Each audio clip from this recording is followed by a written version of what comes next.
Hola, ¿qué tal? Bienvenidos sean todos a nuestro canal Estructuratec 21, un canal dedicado al aprendizaje de la ingeniería estructural.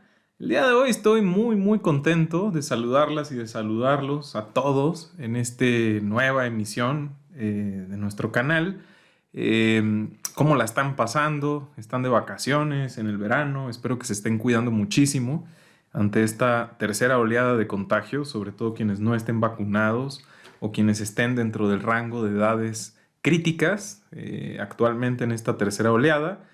Espero que todos y todas estén muy bien y por supuesto disfruten del siguiente video que les tengo preparados a todas y todos ustedes. Fíjense que les voy a contar eh, justamente de este video. Vamos a desarrollar acá un caso en particular donde vamos a resolver una viga hiperestática a partir del método de Cross, que también se le conoce como método de distribución de momentos.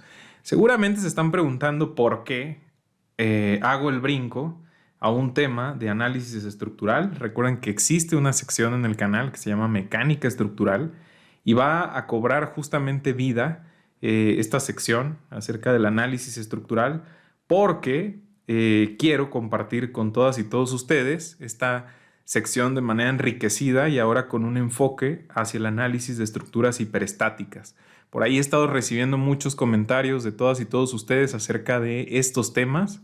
Me preguntan cómo obtengo el momento, cómo obtengo el cortante, cómo obtengo la carga axial en una columna combinada con flexión, si es una estructura hiperestática. Bueno, justamente la respuesta a todas sus preguntas y a todas sus inquietudes es el enriquecimiento de esta sección de mecánica estructural y quiero abrirla con un tema muy especial que es el método de Cross, un método clásico en el sentido de que fue desarrollado por Hardy Cross por ahí en 1920, 1924, hasta donde recuerdo. Se usó de manera extendida desde 1930 hasta los 60. Por ahí de los 70 viene el boom computacional y por supuesto que se abrieron paso los métodos matriciales. Y entonces seguramente ustedes se están preguntando por qué este método clásico, aproximado, sigue teniendo cobertura en la literatura y por qué sigue ocupando un lugar especial. Bueno, hay varias razones de peso y que me gustaría compartir antes de presentar el caso que vamos a resolver en este video.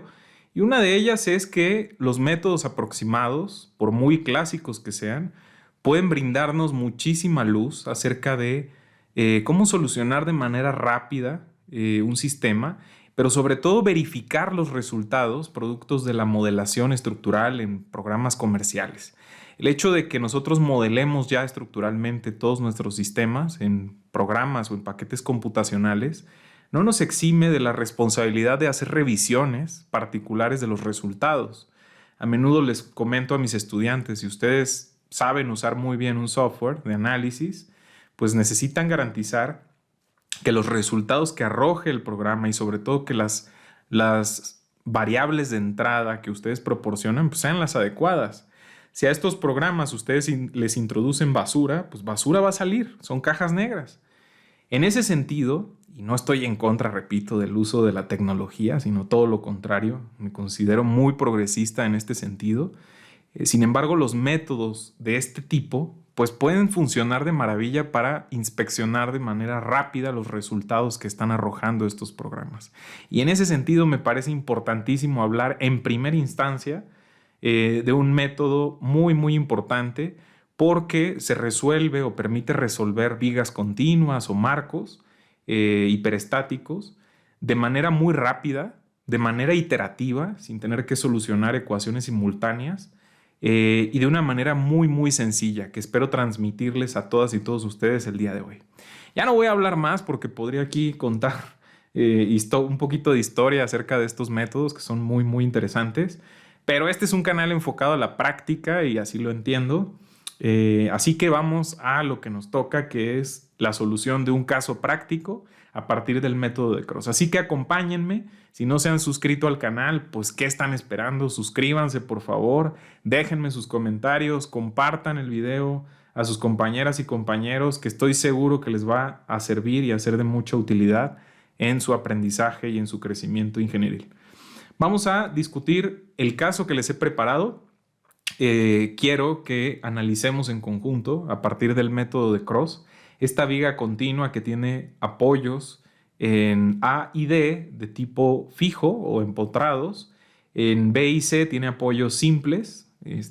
Ahí los observan. Tiene claros de 6.5 metros de A a B, de B a C 6 metros y de C a D 7 metros.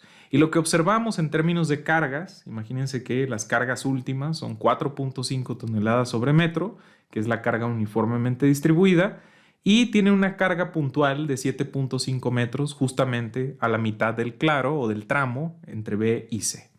Otro dato importantísimo para la aplicación del método es que tanto el módulo de elasticidad del material como los momentos de inercia de las secciones en los diferentes tramos que observan aquí en la viga continua son constantes. Es decir, se mantienen constantes las propiedades geométricas y las propiedades mecánicas del material constitutivo de esta viga continua. Este dato es importante y por eso está justamente ahí abajo. Vamos a comenzar con la solución. Repito, no es un video donde voy a describir formalmente el método y voy a desarrollar el origen de los coeficientes de rigidez o de las rigideces relativas, nada de esto, sino vamos a ir directamente a la aplicación con las explicaciones pertinentes. Vamos a comenzar y lo primero que debemos de hacer, se los voy a dejar aquí en pasos, el primer paso para poder solucionar un problema de este tipo con el método de Cross es calcular los momentos de extremo fijo, que también se conocen como momentos de empotramiento. ¿Cuáles son esos momentos? Bueno, lo que vamos a hacer es agarrar cada uno de los tramos. Aquí ven el tramo AB o el claro AB de la viga continua. Estamos empotrando los extremos y vamos a calcular los famosos momentos de extremo fijo o empotramientos, que normalmente en la literatura se conocen como FEM. En este caso estoy marcando el momento de extremo fijo de A a B y de B a A. Vean la dirección que tienen los momentos. Es importante fijar desde este momento la convención de signos que vamos a usar. Cuando los momentos flexionantes tengan un sentido contrahorario, vamos a considerar un signo positivo. Y cuando los momentos tengan un giro o una dirección horaria, vamos a considerarlos como negativos. En este caso, los momentos de extremo fijo los pueden, digamos, este caso lo podrían solucionar con algún método, es una viga hiperestática, pero recomiendo revisar en la literatura. Existen ya tablas donde pueden encontrar justamente las reacciones o los momentos reactivos en los extremos fijos de esta viga. En este caso, de manera práctica, estoy definiendo que esos momentos de extremo fijo, estoy usando AB, es W, que es la carga uniformemente distribuida por la longitud, que son 6.5 metros al cuadrado sobre 12. Si nosotros calculamos los efectos de extremo fijo, pues tenemos el FEM de AB y de BA. Noten las direcciones, ahí no estoy colocando los signos porque estoy poniendo el momento con la dirección que tiene para dejar de colocar el signo. Si ustedes no quieren colocar la dirección, recuerden colocar el signo, que va a ser negativo en el sentido horario y positivo en el sentido contrahorario. Después tomamos el segundo tramo, que es de B a C. Observen que estamos empotrando los extremos y la particularidad en este tramo es que tiene una carga uniformemente distribuida que sigue siendo 4.5 toneladas sobre cada metro y además tiene una carga puntual de 7.5 toneladas en el centro del claro. En este caso, los momentos de extremo fijo va a ser la suma del efecto de la carga uniforme, que ya habíamos discutido que es WL cuadrada sobre 12, más el efecto de la carga puntual al centro del claro, que para este caso en particular, cuando la carga se encuentra en el centro del claro, el momento que va a inducir en los extremos va a ser P, que es la carga de 7.5 toneladas, por la longitud, que son 6 metros, entre 8. Calculamos estos efectos y vemos que los momentos de extremo fijo son 19.125 con las direcciones positivas y negativas correspondientes. Muy bien, por último, calculamos los momentos de extremo fijo del último tramo, que es el tramo CD. Vemos que se aplica la misma ecuación y aquí la diferencia es que el claro cambia a 7 metros. Calculamos y vemos que los efectos de extremo fijo son 18.37 positivo y negativo. Muy bien, como segundo paso vamos a calcular los factores de distribución en cada uno de los nodos. ¿Qué es el factor de distribución para recordar o recapitular un poco el origen de este método? Pues muy sencillo. El factor de distribución está definido como la rigidez relativa a flexión del nodo, ¿sí? En el sentido de análisis, entre la sumatoria de las rigideces a flexión relativas de los elementos que convergen en ese nodo. Para verlo de manera más clara, si yo quisiera analizar el nodo B y obtener los factores de distribución de B a A y de B a C, lo que tendría que hacer es calcular las rigideces relativas a flexión de B a A, que es K, subíndice BA, sobre la suma de las rigideces a flexión relativas de BA y de BAC. Noten que BA y BC justamente son los dos segmentos o los dos elementos que convergen en el nodo B. Del otro lado, si yo quiero calcular el factor de distribución de BAC, lo que tengo que hacer es dividir ahora la rigidez a flexión relativa de BAC entre la suma de las rigideces a flexión relativas que convergen en el nodo B, que sería BAA y BAC. Puesto en ecuaciones, recuerden que la rigidez a flexión relativa se define como el momento de inercia entre la longitud. Así, si yo quiero reexpresar estos factores de distribución, podría decir que el factor de distribución de BAA va a ser la relación que existe entre la inercia y la longitud de ese tramo BA sobre la suma de esta inercia sobre la longitud BA más la inercia sobre la longitud de BAC. Si nosotros sustituimos, recuerden que el tramo BA tiene una longitud de 6.5 metros y el tramo BC de la viga continua tiene una longitud de 6 metros. Así puedo calcular el factor de distribución de BA y lo mismo puedo hacer de BAC. La única diferencia, repito, es que la longitud es diferente de BA y de BAC, como lo pueden observar ahí. De esta manera podemos estimar los factores de distribución de BA y de BAC. Noten que la suma de los factores de distribución de manera porcentual completan 1. Es decir, si ustedes suman 0.481, que es el factor de distribución BA, más el factor de distribución BC, que es 0.519, van a tener que sumar la unidad. Muy bien, hemos entonces calculado los factores de distribución para el nodo B. Lo mismo repetimos en el segundo paso para el nodo C. En el caso del nodo C, las longitudes que vamos a usar pues son 6 metros de CAB y 7 metros de CAD. Noten que ahora las rigideces a flexión relativas que requerimos son de CAB y de CAD, dado que estamos analizando los nodos C. Cuando sustituimos estas rigideces a flexión relativas, lo que observamos es que los factores de distribución de CAB nos da 0.539 y 0.461 para el tramo de CAD. De nueva cuenta, si ustedes suman algebraicamente estos factores de distribución, deberán obtener la unidad. Pueden comprobarlo y van a notar que suman precisamente 1.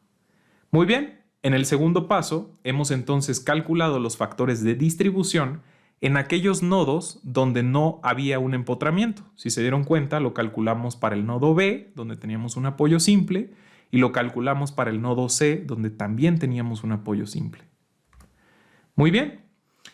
El tercer paso es justamente arrancar la distribución de momentos. Justamente el método se llama método de Cross, pero también lo pueden encontrar en la literatura como método de distribución de momentos. Y ahorita van a entender por qué es que el método de Hardy-Cross se llama también método de distribución de momentos. Les recomiendo muchísimo que si están analizando una viga continua, seccionen una tabla o líneas como las que ven aquí para que podamos desarrollar paso a paso el análisis que voy a explicar a continuación y quede de manera mucho más clara. Fíjense bien, el primer paso dentro de la distribución de momentos es colocar en el primer renglón los factores de distribución que hemos calculado. Si se dan cuenta, he colocado en el nodo B de B a A 0.481, que es el factor de distribución que calculamos anteriormente, y de B a C he colocado 0.519. Del otro lado, en el nodo C, coloco el factor de distribución de C a B, que es 0.539, y de C a D, 0.461. Estos factores de distribución son justamente los que hemos calculado en el paso anterior. El siguiente paso dentro de la distribución de momentos que les recomiendo es que ustedes coloquen en la segunda fila los momentos de extremo fijo que también calculamos. Recuerden que tomamos el tramo AB y calculamos los efectos de extremo fijo, que fueron 15.84, positivo a la izquierda y negativo a la derecha. Lo mismo hicimos para el tramo BC y nos dio 19.12. Los momentos de extremo fijo inducidos por la carga uniforme y la carga puntual en el tramo BC, y lo mismo hicimos para el tramo CD, obteniendo magnitudes de momentos de extremo fijo o momentos de empotramiento de 18.37, positivos a la izquierda y negativos a la derecha. Hemos pues colocado las primeras dos filas de este análisis. Estos son datos de entrada que calculamos en los pasos 1 y 2.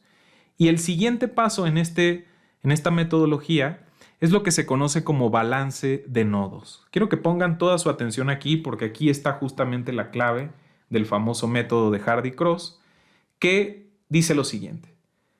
Primero tengo los momentos de empotramiento que vemos que en el nodo B, dado que fijamos un empotramiento hipotético aquí, están desbalanceados. Lo que nos toca hacer en la tercera fila es justamente balancear los nodos.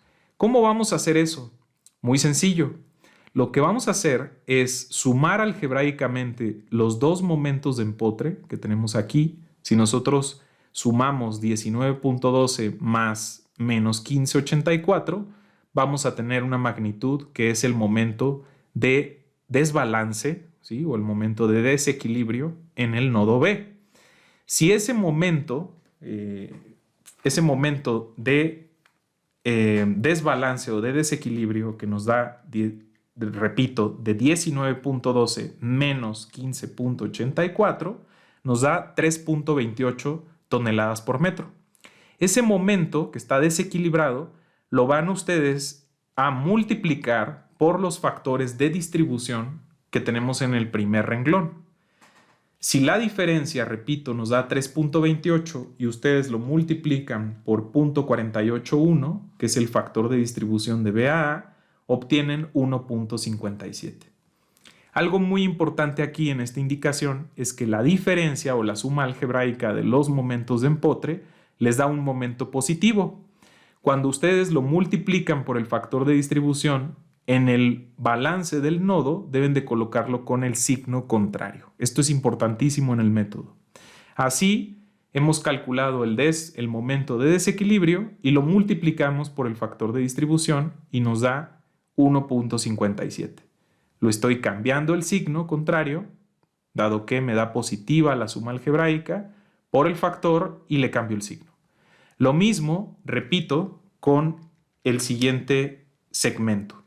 El momento de diferencia o de desequilibrio entre 19.12 y 15.84 es 3.28. Si 3.28 lo multiplicamos por el factor de distribución de 0.519, vamos a obtener 1.7. Noten que también estoy invirtiendo el signo. Repetimos este proceso en el nodo C. Repito, calculo la diferencia entre los momentos de empotre. Si yo resto menos 19.12 más 18.37, obtengo 0.75 con signo negativo. Si yo multiplico menos 0.75 por el factor de distribución, que es 0.539, obtengo 0.4 y si yo le cambio el signo o le invierto el signo, será positivo. Lo mismo hago para obtener 0.34. Repito, obtengo el desequilibrio o la suma algebraica de estos dos momentos de empotre y la multiplico por el factor de distribución cambiando el signo. Así llegamos a punto 34. Muy bien, hemos terminado la primera iteración balanceando esos nodos. El cuarto renglón consiste en transportar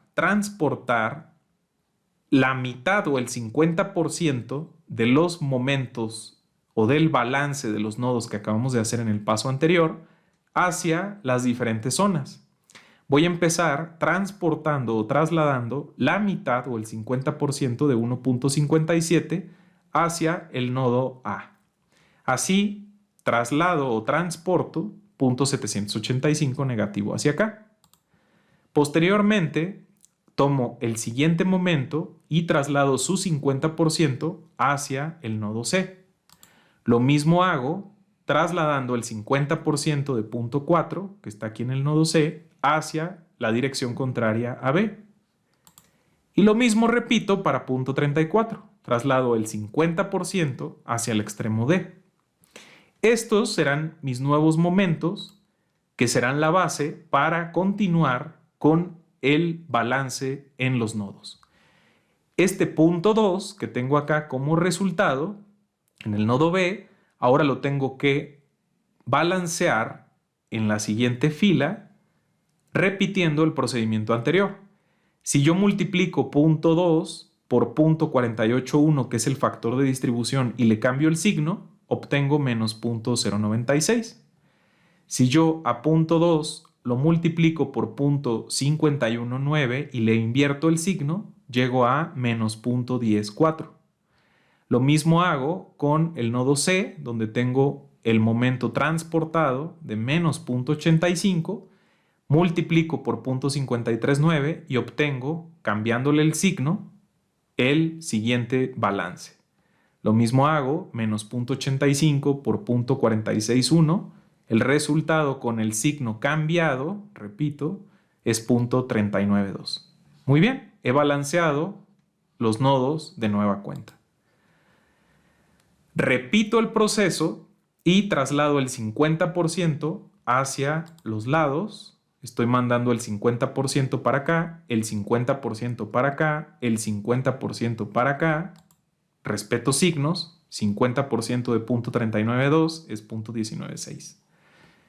Y de nueva cuenta, vuelvo a repetir el balance de los nodos. Repito, el balance de los nodos es tomar el valor en B y C, que son los nodos donde no hay empotre, 0.23, lo multiplico por el factor de distribución, que es 0.481, y le cambio el signo.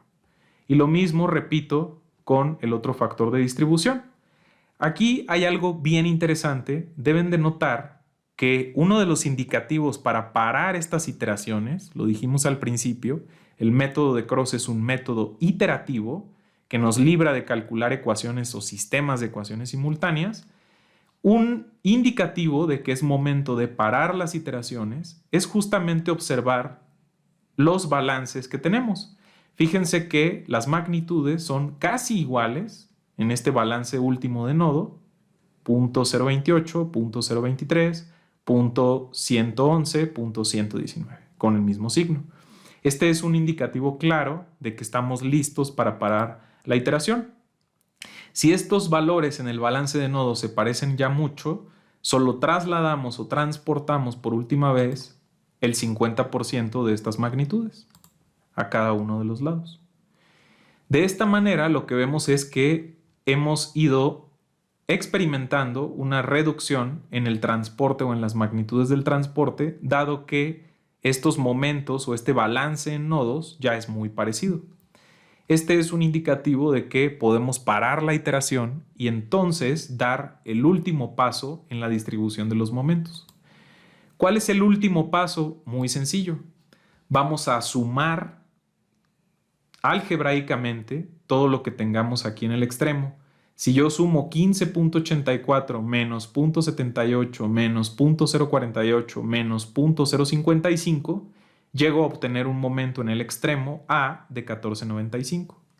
Lo mismo repito la suma algebraica, menos 1584, menos 157, menos 096, menos 0.111, me da menos 1762.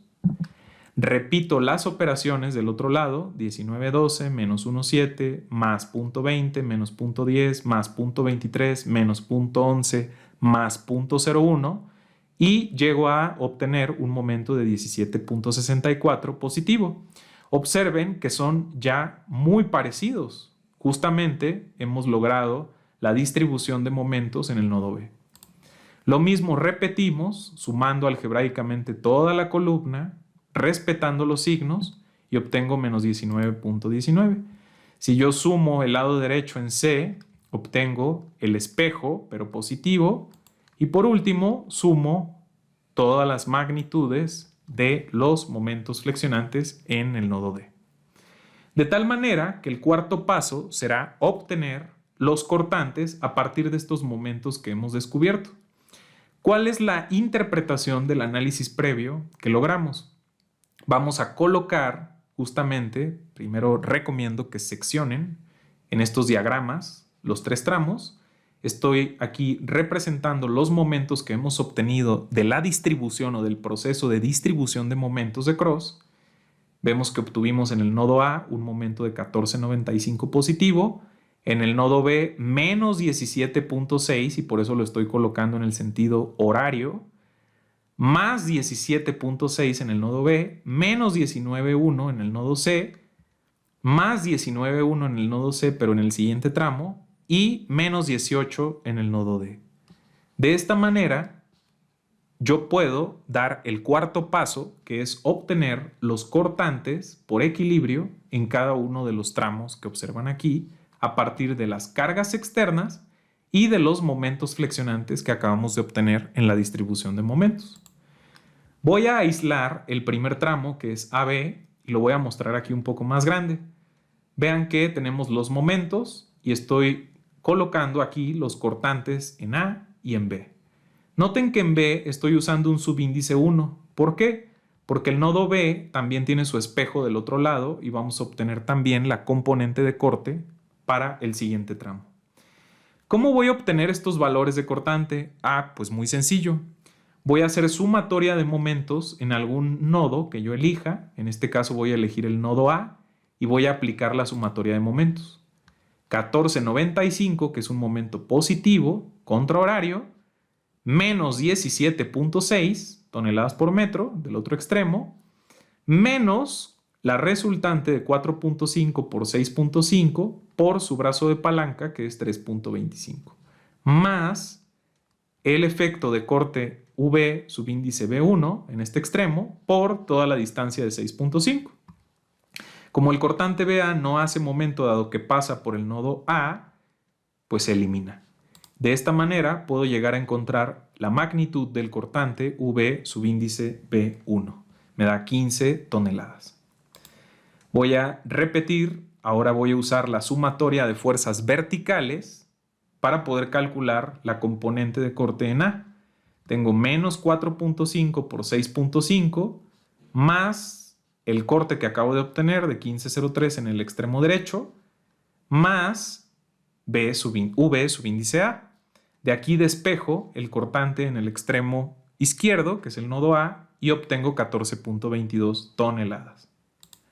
Repito este procedimiento, pero ahora en el segundo tramo, para obtener las fuerzas cortantes en B y en C. Noten que estoy colocando un subíndice 2, en alusión a que es la parte de la derecha del nodo B. De aquí puedo obtener un valor en C, que también tiene un subíndice 1, porque me falta el espejo, de 17.5 toneladas como cortante. Aplico la sumatoria de fuerzas verticales con la magnitud que acabo de obtener del cortante en la zona de la derecha y descubro que el cortante en B, que es el complemento del anterior que acabamos de calcular, será 17 toneladas. Repito, por último, el proceso, pero para el tercer tramo. Aplico la sumatoria de momentos en el punto C y puedo descubrir el cortante en el nodo D, que es 15.59. Repito la sumatoria de fuerzas verticales y entonces descubro la segunda componente del corte en C, que es 15.91 toneladas. De esta manera, aplico el quinto paso, que sería la obtención de las reacciones. ¿Cómo voy a obtener las reacciones? Pues muy sencillo. En el extremo A, la única fuerza que tengo pues es 14.22 del paso anterior. Y en el extremo D, la única reacción o el único corte que he determinado pues es 15.59. En el nodo B, lo que voy a tener que hacer es sumar las dos fuerzas cortantes que he obtenido del tramo BA y del tramo BC. Si recuerdan, era 15.03 de un lado, el lado izquierdo, y 17 toneladas del lado derecho. Si yo la sumo, obtengo entonces la reacción en el nodo B, que es 32 toneladas. Si repito el proceso, veo que el cortante V subíndice C1, si lo recuerdan, era 17.5 y V subíndice C2 del tramo de CAD era 15.91. Si yo lo sumo, obtengo la reacción en el nodo C, que es 33.4 toneladas. Muy bien, hemos concluido la obtención de las reacciones de una viga continua hiperestática, es decir, que no puede solucionarse a partir de las ecuaciones de equilibrio estático, a través de un método clásico para solucionar o analizar estructuralmente vigas hiperestáticas, como lo es el método de Hardy-Cross o el método de distribución de momentos. Una vez que tengo las reacciones, tanto de fuerzas verticales en los apoyos, como de momentos de empotramiento en A y D, estoy en posibilidades de desarrollar las ecuaciones de momento para toda la viga continua y las ecuaciones de cortante. Y con ello graficar estos efectos y poder dar el paso a la siguiente fase, que sería el diseño estructural de esta viga. Cuéntenme acá en los comentarios, ¿les gusta el método de Hardy-Cross? ¿Comprendieron el procedimiento? ¿Les gusta? Es muy sencillo, ¿no? Es un método iterativo que nos libra de calcular sistemas de ecuaciones simultáneas y que, por supuesto, funcionaba de maravilla previo al boom computacional, pero no por ello sigue siendo de muchísima utilidad actualmente. Permite resolver de manera muy rápida un sistema hiperestático de forma iterativa y simple, y nos permite o nos puede permitir corroborar los resultados de una modelación específica dentro de un software comercial. Cuéntenme pues si les gustó, si entendieron, si lo usan, platíquenme de sus experiencias, cómo les fue a ustedes cuando aprendieron el método de Hardy-Cross, se los enseñaron. Quisiera leerlos acá en los comentarios. Espero les haya gustado muchísimo. Les adelanto que esta sección va a crecer, la sección de análisis estructural, que en el canal se llama Mecánica Estructural, el playlist. Justamente el siguiente semestre estaré impartiendo, por primera vez después de hace muchos años, la materia de análisis estructural. Y justo voy a empezar a desarrollar contenido práctico para reforzar esta área en mis estudiantes y por supuesto en todos ustedes que estén seguramente estudiando el área de análisis de estructuras. Espero les guste pues y me dejen acá sus comentarios, no dejen de suscribirse, espero estén disfrutando su verano y ahí en la playa se echen el video y me comenten. Les mando un fuerte abrazo a todas y todos, síganse cuidando muchísimo y nos vemos en nuestra próxima entrega.